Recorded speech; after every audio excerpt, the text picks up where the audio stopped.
Hello बच्चों, तो आज की क्लास में हम लोग सीखेंगे कि रेशनल और इरेशनल नंबर को नंबर लाइन पर कैसे रिप्रेजेंट किया जाता है। तो यहाँ पर हमने एक एग्जांपल ले लिया है -5/7 और 5/7 को हम लोग देखेंगे कि कैसे नंबर लाइन पर रिप्रेजेंट कर सकते हैं। इसी तरह से और भी एग्जांपल्स लेंगे और आप सीख जाएंगे कि नंबर लाइन पर कैसे नंबर को रिप्रेजेंट करते हैं। तो सबसे पहले आप लोग एक स्केल से एक लाइन ड्रॉ कर लीजिए। तो सबसे पहले हम लोग एक लाइन ड्रॉ कर लेते हैं। लाइन ये हो गई एक नंबर लाइन। ठीक, नंबर लाइन पर आप याद रखिए कि जो मार्किंग होनी चाहिए वो इक्वल होनी चाहिए। सब यहाँ पर अगर 0 है तो 0 से यहाँ पर 1 2 3 4 5 6 7 8 9 10, इसी तरह से इस साइड भी 1 2 3 4 5 6 7 8। ठीक है, तो जब भी नंबर लाइन पर आप रिप्रेजेंट करें तो ये आपको जरूर ध्यान रखना है कि ये जो ब्लॉक्स हैं इनके बीच का जो गैप होना चाहिए वो इक्वल होना चाहिए। जरूरी नहीं कि 1 सेंटीमीटर हो, 2 सेंटीमीटर हो, 3 सेंटीमीटर हो। अगर यहाँ से यहाँ तक 1 सेंटीमीटर है तो ये भी 1 सेंटीमीटर होनी चाहिए। या आपने अगर ये ले रखा है 3 सेंटीमीटर तो 3 सेंटीमीटर 3 सेंटीमीटर 3 सेंटीमीटर 3 सेंटीमीटर, क्योंकि ये 1 ब्लॉक जो होगा वो रिप्रेजेंट करेगा 1 यूनिट को रिप्रेजेंट करेगा। ठीक है, तो चलिए देखते हैं। आप सभी को पता होगा कि 0 के लेफ्ट में जितने भी नंबर्स होते हैं वो सारे के सारे नेगेटिव नंबर्स होते हैं और 0 के जो राइट में होते हैं वो के सारे पॉजिटिव नंबर्स होते हैं। तो ये सारे के सारे पॉजिटिव नंबर्स होंगे। अब हमें यहाँ पर रिप्रेजेंट करना है -5/7 और 5/7। आपने देखा होगा 0 के जस्ट पीछे जाएंगे तो -1 -2 -3 -4 -5 -6 -7 -8, इस तरह से इस साइड आएंगे 1 2 3 4 5 6 7 8 9। ठीक है, इसी तरह से और भी आगे या इससे पीछे नंबर हो जाएंगे। अब देखिए यहाँ पर हमें रिप्रेजेंट करना है 5/7। तो जब भी आप नंबर को रिप्रेजेंट कर रहे हैं तो आप ये जरूर ध्यान रखिए कि जितना भी नंबर लिखा हुआ डिनोमिनेटर में हमेशा किन्हीं भी 2 कॉन्सेक्यूटिव नंबर के बीच में उतने पार्ट करने हैं हमें। जैसे कि ये एक नंबर लाइन है और इस नंबर लाइन में यहाँ पर 0 है और यहाँ पर 1 है। ठीक है, और 0 और 1 के बीच में अब यहाँ पर देखिए डिनोमिनेटर में कितना है, डिनोमिनेटर में 7 है, तो हमें यहाँ पर 7 इक्वल पार्ट करने हैं। 1 2 3 4 5 6 और ये 7, 1 2 3 4 5 6 7। अब इसका जो 1 पार्ट होगा ये इतना पार्ट, तो यहाँ पर आ जाएगा कितना, ये 1/7 2/7 3/7 4/7 और 5/7 और 6/7। ठीक है, और यहाँ पर कितना आएगा, ये जहाँ पर 1 है 7/7, तो 7/7 कैंसिल होकर कितना बन जाएगा, 1 बन जाएगा ना। तो ये 0 और 1 के बीच में कितने होंगे, 7 फ्रैक्शंस होंगे। ठीक है, तो 1/7 2/7 3/7 4/5 5/6 6/7। इस तरह से हमें रिप्रेजेंट क्या करना था, 5/7। तो बाकी सारे नंबर्स को हटा देते हैं तो हमें क्या रिप्रेजेंटेशन मिल गया, 5/7 का मिल गया। क्लियर, ये बात समझ में आ गई। इसी तरह से लेफ्ट साइड भी आएंगे हम लोग 1 2 3 4 5 6 7।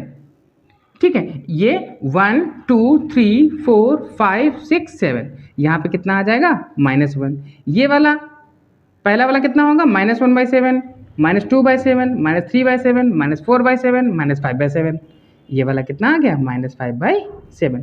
किसी भी तरह का नंबर हो, आपको ध्यान क्या रखना है कि किन्हीं भी 2 नेचुरल नंबर के बीच में या 0 और 1, 0 एक होल नंबर है 1 एक होल नंबर है, जितना रिप्रेजेंट करना है हमें उसके अकॉर्डिंग क्या कर लेंगे, उसके पार्ट कर लेंगे, उसके बाद रिप्रेजेंट करेंगे। जैसे आप एक और आप एग्जाम्पल ले सकते हैं। जैसे कि आपको अगर रिप्रेजेंट करना होता 3/4 को रिप्रेजेंट करना होता, तो 3/4 को रिप्रेजेंट करना है, आपने एक नंबर लाइन बनाई, यहाँ पे 0 यहाँ पे 1। ठीक है, और इसके हमें 4 पार्ट करने हैं तो 2 पार्ट हो गए और उनके 2 पार्ट और कर दिए, तो 1 2 3 4। ये इसके कितने पार्ट हो गए, 4 इक्वल पार्ट्स हो गए। तो ये पहला वाला जो फ्रैक्शन होगा वो कितना होगा, ये वाला होगा 1/4। ठीक है, 2/4 3/4 और ये वाला कितना होगा, इसी तरह से 4/4, तो कितना आ जाएगा, 1 आ जाएगा। इससे पहले आपने फ्रैक्शन में भी सीखा होगा कि अगर ये नंबर एक कंप्लीट नंबर है और इस कंप्लीट नंबर के हमें कितने करने हैं, कितने फ्रैक्शन करने हैं, 4 फ्रैक्शन करने हैं, वो भी इक्वल। तो आपने ऐसे सीखा होगा आपने अपनी प्राइमरी क्लास लिखा होगा, ये वाला हिस्सा कितना हो गया 1/4। अब इस वाले हिस्से को अगर मिला लें, इस वाले हिस्से को भी मिला लें, तो टोटल मिलके कितना हो जाएगा 2/4 हो जाएगा। अब 1 2 3 अगर इसको भी काउंट कर लें तो जो कलर्ड वाला पार्ट है वो कितना हो जाएगा 3/4 हो जाएगा, है ना। तो एक नंबर के ऐसे हम लोग क्या करते हैं, पार्ट करते हैं। क्लियर हो गई बात। चलिए अब इसको रिप्रेजेंट करते हैं। तो 3/4 कहाँ पर आ गया, ये हो गया 3/4। इस तरह से आप किसी भी नंबर को रिप्रेजेंट कर सकते हैं। अब जैसे कि आपको कोई इम्प्रॉपर नंबर मिल गया, इम्प्रॉपर में जैसे कि आपको मिल गया 5/3, 5/3 मिल गया, तो सबसे पहले उस नंबर को आप क्या करेंगे, इस नंबर को आप क्या करेंगे, पहले आप मिक्स में कन्वर्ट कर लेंगे। तो 3 1 जा 3 और 2 5/3, तो इसको हम क्या रीड करेंगे 1 होल 2/3, मीन्स 1 तो कंप्लीट चाहिए, 1 के बाद 2/3 और चाहिए फ्रैक्शन में। तो देखिए कैसे रिप्रेजेंट करेंगे, ये हो गया 0 और यहाँ पर ले लिया हमने 1 और यहाँ पर ले लिया इसी तरह से 2 ले लिया। ठीक, अब यहाँ पर देखें कितने डिवाइड में कितना है, डिनोमिनेटर में 3 है, तो 3 पार्ट का लिंक 1 2 1 2 3 पार्ट हो गए, तो 1 तो कंप्लीट हो चुका है, यहाँ तक 1 कंप्लीट हो गया। 1 के बाद कितना 2/3 और 1/3 2/3, तो ये वाला जो हिस्सा होगा ये रिप्रेजेंट करेगा 1 होल 2/3, या इसी को हम लोग क्या कहेंगे, ये क्या है 5/3। किसी भी नंबर को रिप्रेजेंट करने के लिए हमें इस तरह से रिप्रेजेंट करना पड़ता है। बात समझ में आ रही है। ये तो हो गया कि रेशनल नंबर को कैसे रिप्रेजेंट किया जाता है, ठीक है। इसी तरह से आप और भी अपने लिए ट्राई कर सकते हैं प्रैक्टिस में, -3/7, 11/6, इस तरह से बहुत सारे नंबर्स होते हैं जिनको आप रिप्रेजेंट करना अब सीख गए हैं। तो अब हम लोग सीखते हैं कि इर्रेशनल नंबर को कैसे रिप्रेजेंट करते हैं, कि इर्रेशनल नंबर को नंबर लाइन पर कैसे रिप्रेजेंट करते हैं। तो देखिए इर्रेशनल नंबर को रिप्रेजेंट करने के लिए आपको पहले ये जान लेना है कि पाइथागोरस थ्योरम क्या होती है। तो यहाँ साइड में हम समझ लेते हैं पाइथागोरस थ्योरम। तो पाइथागोरस थ्योरम क्या है, आपने क्लास 8th में पाइथागोरस थ्योरम तो नहीं पढ़ी होगी, लेकिन पाइथागोरियन ट्रिपलेट के बारे में जानना होगा कि पाइथागोरियन ट्रिपलेट आपने देखा होगा 3 4 और 5, ये पाइथागोरियन ट्रिपलेट होते हैं। तो पाइथागोरियन ट्रिपलेट क्या होते थे कि किन्हीं भी दो नंबर का स्क्वायर का सम थर्ड वाले के स्क्वायर के इक्वल होता है। जैसे कि यहाँ पर अगर हम 3 का स्क्वायर करें और 4 का स्क्वायर करें, इनको ऐड कर दें तो ये 5 के स्क्वायर के इक्वल आएगा। 3 का स्क्वायर 9, 4 का स्क्वायर 16, 5 का स्क्वायर 25, तो 16 और 9 कितना हो गया 25 इक्वल्स टू 25। तो ये होती है पाइथागोरस थ्योरम। तो यहाँ पर डायग्राम से समझ लेते हैं, ये एक राइट एंगल ट्रायंगल है, इसका नाम दे दिया AO और ये B। ठीक, ये जो है राइट एंगल ट्रायंगल है, तो ये कितना बनाएगा 90 डिग्री। OA और OB जो होगा वो क्या होगा, एक दूसरे के ऊपर परपेंडिकुलर होगा। तो यहाँ पर ये वाली साइड जो है OA, ठीक है, इसे आप लोग आगे जानेंगे, इनका एक नाम भी होता है, ट्रिग्नोमेट्री पढ़ेंगे क्लास 10th में। तो ये इसे बेस नाम दे दिया, बेस, और ये परपेंडिकुलर, और ये वाली साइड हाइपोटेन्यूज। तो अभी के लिए आपको केवल इतना याद रखना है कि ये जो साइड है 90 के सामने वाली, ठीक है, इस साइड का जो मैग्नीट्यूड आएगा मीन्स AB की जो लेंथ होगी वो इन दो साइड के स्क्वायर का सम और उसका स्क्वायर रूट इसके बराबर होगी। ये अभी केवल आपको इतना याद रखना है, ठीक है। इसी के हेल्प से हम लोग √2, √3, √5, √7 को नंबर लाइन पर रिप्रेजेंट करना सीख जाएंगे। तो चलिए एक लाइन ड्रॉ कर लेते हैं पहले, और फिर लाइन ड्रॉ करके इसको बनाते हैं। तो सबसे पहले हम लोग क्या करेंगे, एक लाइन ड्रॉ कर ली मैंने, एक ये लाइन हो गई, ठीक है। अब इस लाइन के ऊपर नंबर बना लेते हैं हम लोग। यहाँ पर हो गया 0 और यहाँ पर ये 1, ठीक, मेज़र करके बनाते हैं, ये इक्वल बनाते हैं। ये यहाँ पर हो गया 4, हमने 4 को एज अ 1 यूनिट ले रखा है। यहाँ पर 1, तो 2 कितने पर आएगा 8 पर आएगा। इसी तरह से 12 पे कितना आएगा 3 आएगा, ठीक है। तो यहाँ से यहाँ तक कितना हो गया 1 यूनिट हो गया। अब हमें सबसे पहले रिप्रेजेंट करना है स्क्वायर रूट 2 को। स्क्वायर रूट 2 को रिप्रेजेंट करने के लिए यहाँ पर देखिए, अब इस लाइन पर कहीं पर भी हम नहीं बता सकते हैं कि रूट 2 कहाँ पर होगा। क्यों? क्योंकि वो इर्रेशनल नंबर है। तो इर्रेशनल नंबर होते क्या हैं, अभी हम लोग पढ़ेंगे आगे कि नॉन टर्मिनेटिंग होते हैं, ना तो रिपीटिंग होते हैं। ठीक है, तो सबसे पहले हम लोग यहाँ देख लेते हैं, रूट 2 को रिप्रेजेंट करना है तो कैसे आएगा, इसके हिसाब से समझिए। यहाँ पर ऐसा कोई नंबर आ जाए कि OA का स्क्वायर भी 1 आ जाए, OB का भी स्क्वायर कितना आ जाए, 1 आ जाए, तो ये वाली साइड कितनी आ जाएगी, देखिए यहाँ पर। अब यहाँ पर इसका अगर स्क्वायर 1 आ जाए तो 1 का ही स्क्वायर 1 हो सकता है, इसमें भी 1 का स्क्वायर 1 हो सकता है, तो 1 + 1 और ये कितना रिप्रेजेंट कर देगा, रूट 2 आ जाएगा।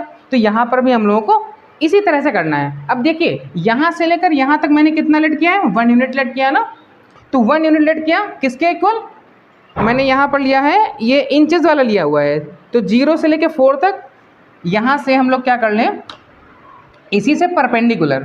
ठीक है, परपेंडिकुलर यहाँ पर आपको ज्योमेट्री करने की ज़रूरत नहीं है, ये आप ऐसे ही बना लेंगे। ये हो गया कितना, 4 इंचेस, और 4 इंच किसके इक्वल हो गए, यहाँ पर O नाम दे दिया, यहाँ पर B नाम दे दिया। ठीक है, ये नाम अपने अकॉर्डिंग दे सकते हैं कुछ भी। ठीक, O दे दिया, यहाँ पर ये तो 0 है, इसका नाम मैंने दे दिया A, और ये वाला हो गया B, और ये पॉइंट हो गया O।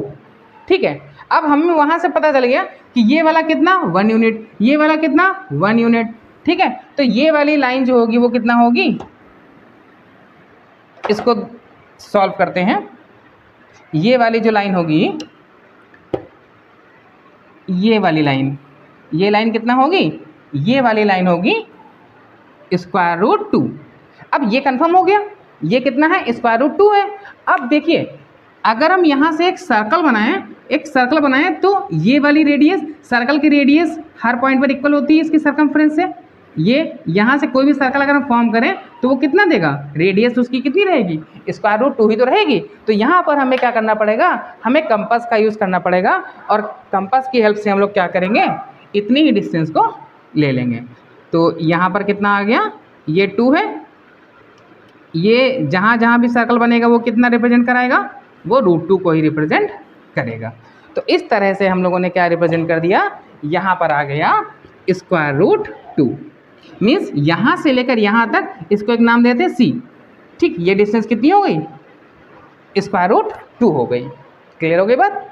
इसी तरह से आप रूट 3, रूट 5, रूट 7 इन्हें भी रिप्रेजेंट कर सकते हैं इसी तरह से। चलिए हम रूट 3 को और देख लेते हैं। ठीक है, और उसके बाद रूट 5 और रूट 7 को आप ट्राई करिएगा। एक नंबर लाइन बना लेते हैं, एक और, ये एक नंबर लाइन हो गई, यहाँ पर हो गया ये 0, और यहाँ पर ये 1, और यहाँ पर ये 2।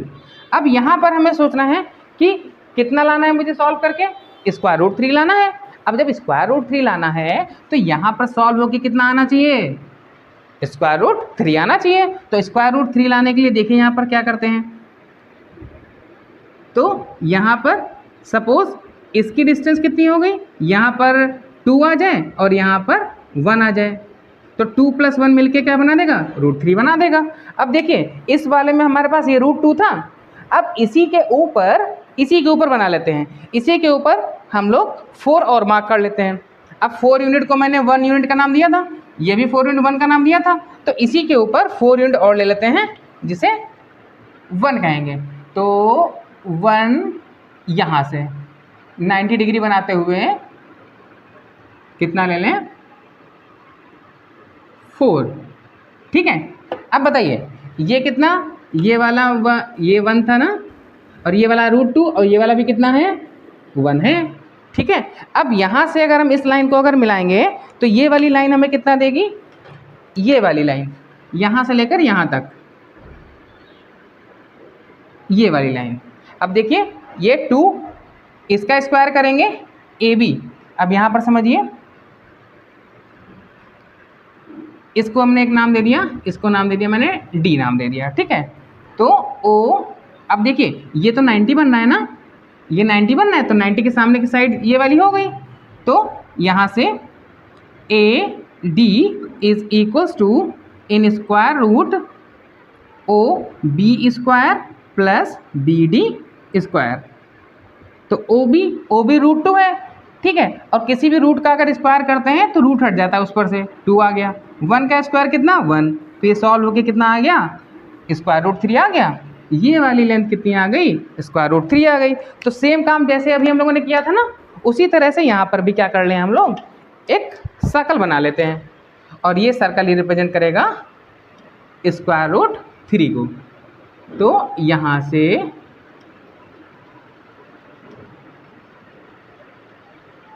ये क्लियर, निकल जा, अरे भाई निकल जा, निकल जा, ठीक है। ये बात समझ में आई। तो यहाँ पर क्या आ जाएगा, यहाँ पर आ जाएगा स्क्वायर रूट 3। क्लियर होगी बात। तो बाकी के भी जो है रूट 5 रूट 7 वो ऐसे ही करने हैं। आगे बात समझ में। अब अपनी अगली क्लास में हम लोग जानेंगे कि जो टर्मिनेटिंग रेशनल नंबर होते हैं, नॉन टर्मिनेटिंग रेशनल नंबर होते हैं, वो क्या होते हैं।